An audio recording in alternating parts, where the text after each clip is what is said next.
Hey, what's good, y'all? Fuzion here, back with another reaction video. Happy Friday. I'm back with another one for you guys today. I really haven't talked much about the Jimmy Butler drama, the Jimmy Butler everything, but this seems to be the case when it comes to Jimmy Butler and once he gets tired of a team. That being said, he played 6 games, 6 years, counting this year with the Heat. He got into the finals, I think, twice.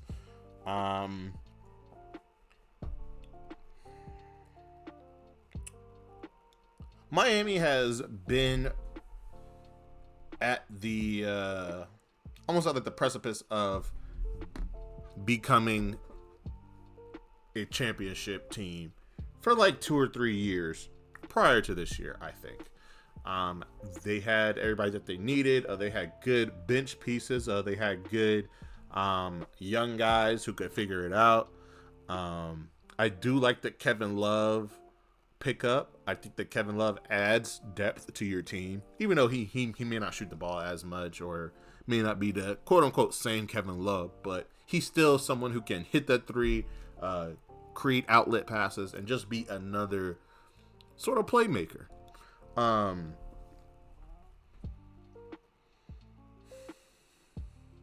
having a hard time with this because I'm looking at his stats, him being Jimmy, and every year in a Miami Heat uniform, he averaged 20 points. He had a 19.9 average, and then 22, 21, 23, 21. This year, excuse me, he's averaging 18. We all know that Jimmy Butler is one of those players that turns it on, so to speak, towards the end of the season, leading into playoffs, and then all the way through the playoffs. That's how he plays. That's how he's been playing for quite a bit since he has left Chicago. I think that his overall skill set has changed a lot as well. He used to be a primary defender, a great defending athletic wing forward guy who would usually be guarding the other scoring forward or wing, a high energy guy who could run the break, who really didn't have a, what would you call a reliable 3-point shot, but it was never horrible. So I don't think he was ever a bad player. I think as he sort of left Chicago, his third year, that's when he, I guess, had his breakout season, stat-wise, 13 points and 5 assists. And then you go up to the next year, still in Chicago, 20 points, 6 assists. The next year, 21 points, 5 assists, and so on and so forth. So since then, he has been a 20 plus, and then 5 to 6 plus rebound guy. Once he did leave, Chicago at his final season in Chicago, he had 6 assists a night. That's important because this is the current Jimmy that we've had in Miami. The almost glue guy, almost plays like a LeBron style of player who does everything on the floor as far as being some nights the primary scorer, some nights the primary passer, the assist man.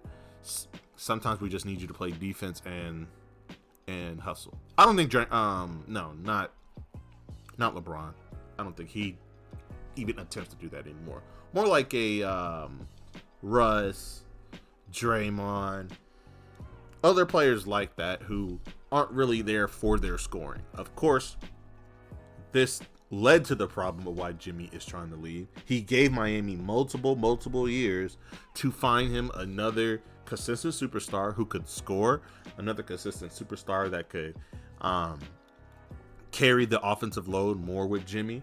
Of course, like, they have Tyler Hero, but he can only do so much. Bam Adebayo is not an offensively I don't want to say gifted, because I think he does have great offensive skill, but he never really puts that out on display to really be considered a usable offensive piece. There aren't many times where you're going to see a Bam Adebayo offensive play ran for him. I don't know if it's just because the style of play isn't for offense, or there's a lot of great bigs now, so he's sort of getting buried. I don't know what's going on, but that seems to be the issue with Miami, and why I think that Jimmy Butler is leaving. I think that his skill set doesn't work on this team, because I don't think this team is good enough. It's just not, roster wise. Now, prime Kevin Love, that would have been a different conversation. Jimmy Butler will get at least 6 to 8 points off of leak out passes, like the break starters.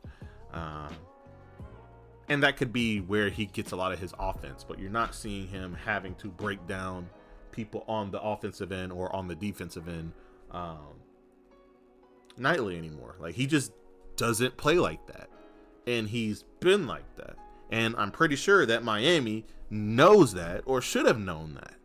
So they should have been trying to find players to complement what Jimmy Butler does. Ben Simmons is another player that sort of has like that Jimmy Butler style of play, as far as being able to do everything on the court and not wanting to be the offensive scoring threat. And I don't think that Jimmy Butler wants to be the offensive scoring threat. He wants to do everything, and he does. And it gets to the point to where he's just like, okay, what am I going to do if I have to keep putting up crazy high offensive numbers for us to stay even in the pack, or just whatever the case may be. He's tired. I'm sure that Miami is tired of his antics, because I do think that that's crazy that Jimmy Butler is somewhat, I don't want to say giving up, but he's not playing hard. There's nights where he's just not playing hard, and it's causing Miami to lose. Now, there's a couple teams that Jimmy Butler should go in my opinion, and that's just part of having Jimmy Butler as a player. He will do certain things like this. Like, when you get Draymond, you're going to get some texts, or you're going to get some fights. Like with, who else is another player that has issues? You have at least one every few months, or even once a year, where Kyrie does something that people question. I don't know about him being like an antic guy or anything like that, but what could happen when you get Kyrie on your team. There's a chance that he'll do something that's questionable. I wouldn't say bad, I wouldn't say good, and that's why that I don't put it in the antic category, but it's still odd. So it sort of causes some issues with the team. Who else is another, of what you're going to get with Russ? Someone who's going to play hard, someone who's going to go hard every single night, and sometimes that will bite you in the butt. That's just what it is. So you understand what you will be getting with Jimmy Butler. What teams could use that? What teams could use a vet who has been to the finals, someone who can still score the ball, but isn't that high of a priority on his list?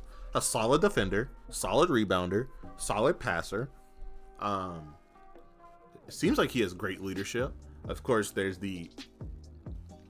like the flip side of his great leadership is he can turn it off and cause issues like he's doing now. But there's just a lot of teams that could use that. Houston, I think, is an option. I think that they are only missing one piece for them to be strong in the playoffs. We haven't really seen them, of course, running in the playoffs, but we know that they have a young team. We know that they have issues sometimes on the defensive end, issues sometimes with ball movement. Who else? Golden State. I've heard he's been linked to Golden State, and I think that Golden State needs to make some moves. I don't know if this is the right move, because I don't think they should be getting rid of Kuminga, Moody, and Fake DiVincenzo. I can't remember his name right now, but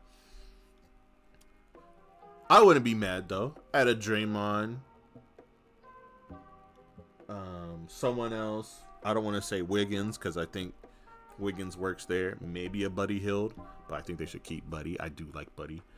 He hasn't been playing well as of late, but I think he will at some point get back to that point. But I do think that it's time for Draymond at least to go, because these two play the exact same style of play, being able to do a lot on the court, being that gritty guy, not looking for your numbers that much, but at least being there on the defensive end and blocking shots, altering shots, playing good defense, whatever the case may be. That could be an option. Excuse me. There's been talks about Phoenix. I think a straight up trade with him and Bradley Beal, I think that could work. I think that Phoenix is missing a playmaker, someone who is willing to give the ball up. And I don't think it's really Bradley Beal's fault. I do think that the fault lies with the organization. I don't know why I couldn't get that out. So yeah, they should have been able to pinpoint right when they picked up KD and Bradley Beal that they were needing some sort of like facilitator, and they didn't. So now they are scrambling to try to find someone. Jimmy could be an option. Dallas, I don't know. I don't like Jimmy in Dallas because I don't think Luka will be able to adjust to a player like Jimmy Butler. And by that, I mean Jimmy Butler's going to call you out on your stuff in public. I don't know what happens in like the locker room if Kyrie is that style of guy, if okay, I think of no one else. PJ Washington, just whatever. Whoever on that Dallas team, I don't think they call out Luka when there are times that he should have been called out. That final series last year, Luka was the reason that they lost that final series. He does not know how to play with another superstar when it's time for superstars to show up. Kyrie didn't play as well, of course. He had some rough nights, but I also think Luka caused some of these bad nights for Kyrie. Kyrie is someone who can create for himself. Luka is a playmaking scorer who chooses to score more than to play make on certain nights. And you're in the position as the point guard to be that playmaker, but sometimes you're just choosing to take crazy deep threes or do his slow methodical cross into a floater. Most nights it works, but of course in the nights that it actually mattered, it didn't. So I don't think that Jimmy Butler could work because I don't think Luka could work with Jimmy. There's a couple other teams that could use him. I wouldn't be mad about us having him on the Lakers. I don't think we have enough space, or it would make sense for us to make any trades for him, but just on a wish list. But yeah, that's pretty much all of my babbling. Let's go ahead and get started with the video. He addressed reporters ahead of this game, and he said the Heat, they're in a little bit of an unusual place. Yeah, I would say that, but you can continue to operate the way that they always do. That's what he said. He said, you're looking for drama. I'm looking to get this team ready to play at a high level. It's not us necessarily looking for drama. It's maybe things like this, where Jimmy's agent releases a statement a la Michael Jordan and David Falk saying, I'm back. You miss being an agent? You miss being an agent? Is that a fax or is that a tweet? Brian, let's dive into this a little bit more before we get to where the Heat go from here and trades and all of that. Spo had some really interesting comments. What stood out to you? Yes, Eric Spoelstra, we nickname him the Spobot because he operates very under control. Yeah.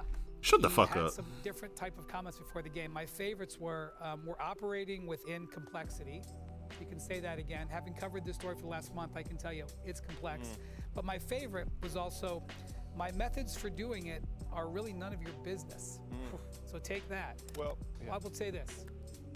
I've been working the story for weeks with Shams Charania. I've talked to people dozens of times. This is the only thing that you need to know. And this is what the Heat fans need to know, and certainly the Heat know. Jimmy Butler's #1 goal is not beating the Nuggets tonight. Not that he doesn't want to beat them. It's not scoring 30 tonight. Not that he doesn't want to score 30. His #1 goal is to be traded.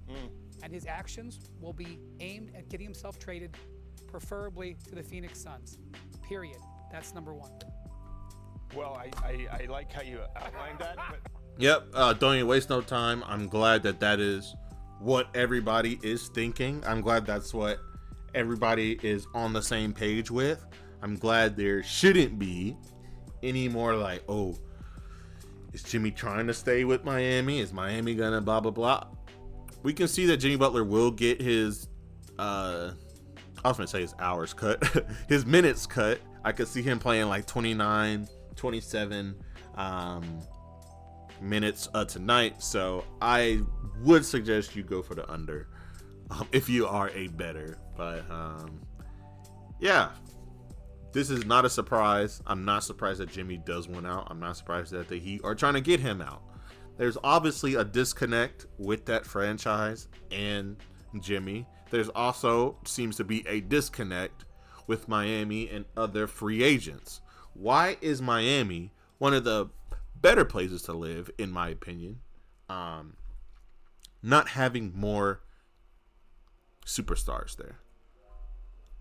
Same conversation that I've had, or I will have, or that will continue to have with the Lakers. Los Angeles, glitz and glamour, the LA, the purple and gold. When you put that on, you have a different target on your back. You become even bigger than the NBA on certain nights just because you play for that team. Whatever. But it seems to be these two franchises are having tough times getting anyone to come and play for them. All Miami needed was one more superstar with Jimmy, and I think it could have worked. But we know, obviously, right? I mean, he's certainly acting like a guy that does not want to be where he is. First of all, I could say a lot about this. I do love that Heat organization. Eric Spoelstra is one of, if not the best, one of the best coaches in the NBA. I don't think any of us would dispute that. His comments about saying it's none of your business, it's getting to him a little bit. Yes. That's not his nature. That's not who he is. That tells you something about how he's feeling about it. He's tired of it. He's trying to coach the team and win basketball games. Pat Riley, by his statements, is tired of it. These people have had tremendous success in the NBA. This is not how they operate, right? But there's a good quote on drama. It says, drama does not just walk into your life. Either you create it, invite it, or associate with it.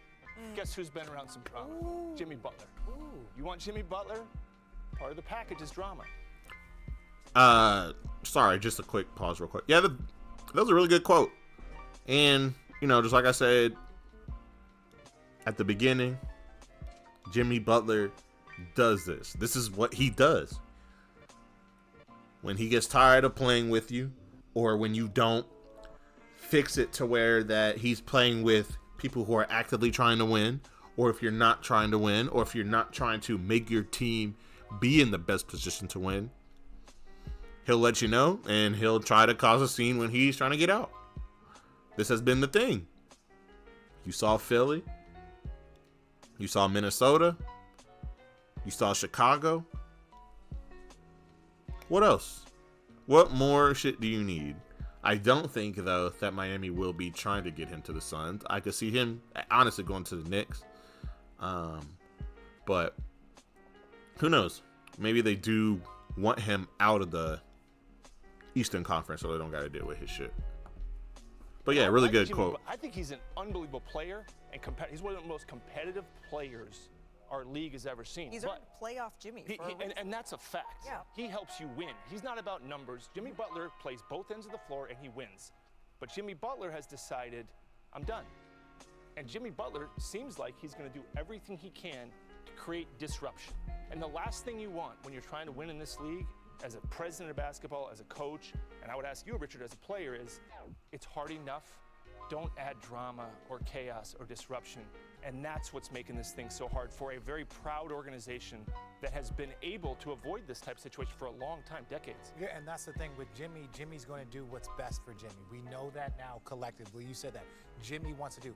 The Miami Heat are stuck in a tough situation because they have to do what's best for their organization moving forward. Right. So that means even tolerating certain things that they wouldn't necessarily normally tolerate because they can't just send Jimmy home. There's a lot of different things, but they still have to get value for one of the better players in this league. Sure, but there's Ramona Shelburne wrote an excellent, well-researched article that's up on ESPN.com right now where there's a source saying we don't want Jimmy Butler back, essentially. That means Jimmy's winning. What does that mean? What do you mean? Because Jimmy wants out of there. Jimmy doesn't want to be tolerated. But if you're a he wants to be player, traded. how do you absorb but here's that? the thing. Jimmy is so powerful. Yeah. He's an alpha's alpha. When Jimmy doesn't want to be somewhere, the whole place knows it. When Jimmy walks in the room, and this is a compliment, you feel this guy. If I was picking a team, I might want Jimmy on it. Yeah. But I can't have a team that Jimmy doesn't want to be on. And that's the dilemma here. Well, as players, we always look at it from a certain side. I believe that Jimmy most likely has enough equity inside that locker room that the players typically understand. It doesn't change their mission.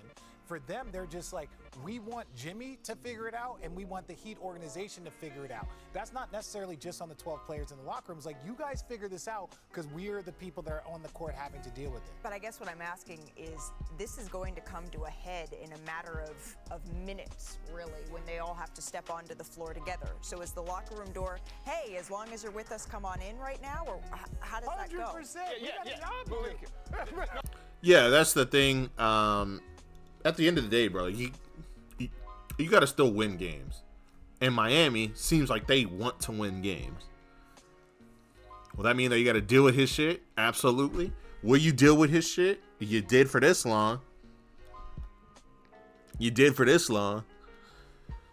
So I guess it's just them trying to figure it out. Just trying to figure it out. This is coming to an end, but I'll let it run just a little bit longer. No. Let me explain something. The players are for the players. Yeah. They always will be, and that's fine. But organizationally, and by the way, I got no problem with players defending each other. But they want players to get paid. Yeah. They do. They want each other. They celebrate it. Hey, get your money, get your bag. That's fine. Organizationally, you're the caretaker. Pat Riley, Eric Spoelstra, the caretakers of an organization, and this is hard to manage right now. So Bob, you're Pat Riley. Right. What do you do? By Because the way, Jimmy Butler's starting in this game. Pat Riley has accomplished much more than I ever have or will. I agree. Damn. When the guy says it himself. All right, now they're just gonna do some bullshit. But Pat Riley had a chance to stop this a couple times. Kevin Durant, Kyrie. There was a time where Kyrie was out there. Bradley Beal. Of course, there's that option. Klay Thompson. Who would have thought that Klay Thompson would have left the Warriors? Was there a conversation with Miami and Klay Thompson? Now, that does not negate the fact that what Jimmy Butler is doing right now is wild. He's being sort of a dick, trying to mess up, the team chemistry, causing drama, because he is causing drama. But either way. So it is what it is.